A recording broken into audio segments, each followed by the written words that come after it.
Well, I can guarantee you your son absolutely loved it, and I've got liquid evidence of your son having a good time with me. All we're doing is we're saying this is where we're going to be. You, as a person, can make your own decision whether you show up and you want to be involved in what we're offering. So they're coming willingly. Yeah, so it started last year for Schoolies in November on the Gold Coast. At the time I lived there, I was fully aware that loads of sort of late teens was going to be there. And loads of them was messaging me like, hey, we want to film with you. Hey, can we make a video? And at the time I was like, well, no, because I only work with professional adult content creators. Like, you don't find people like myself working with people that either aren't in the industry and making sort of like true amateur videos.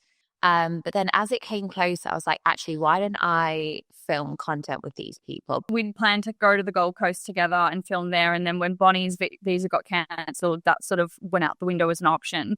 And Bonnie gave me the option of coming to Fiji. She's like, I'm going to Fiji. I'm doing this anyway.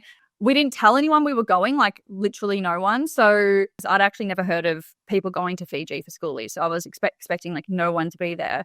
And then on my flight over, everyone was a schoolie and they all knew who I was. They all came up asking for photos. And then obviously once we arrived in Fiji, it was the exact same. We had so many people so excited that we were there and wanting to catch up with us or meet us. And when we went across to the different islands and stuff and people caught a glimpse of us, they were all like losing their mind. They have to bring a passport.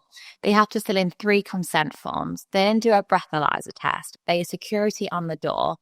I then discuss verbally consent with them. I tell them what I enjoy. I ask them what they enjoy and let them sort of use me as a guinea pig so that the next person they sleep with, they're giving them a good experience.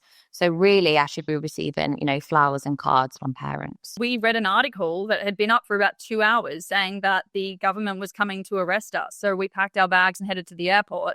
If only the Fijian government had been a little bit quicker, maybe they could have deported us themselves, but we left of our own will. So they never actually sat us down and told us that we had to get out of the country because we were on flights halfway across the world before they could do that. I will definitely be doing Schoolies next year.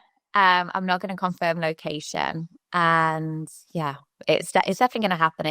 It's what I enjoy doing. It's what the students love doing, and people seem to think the more hate I'm going to get, the more I'm going to slow down. But it's the complete opposite. How about we use the energy that these people have put into doing that, signing that petition, whatever else they've done, spreading that negativity into something that is actually important, because we could actually make some real difference in the world if we concentrated on the things that actually mattered, like the domestic violence, the actual sexual abuse that is going on, in Australia, rather than 2 public figures sleeping with legal adults, which is just not an issue at all. Like, it's just the public backlash and the amount that people seem to care about this is just insane to me. There's so much going on in the world that we should be worried about, and this is just not one of those things.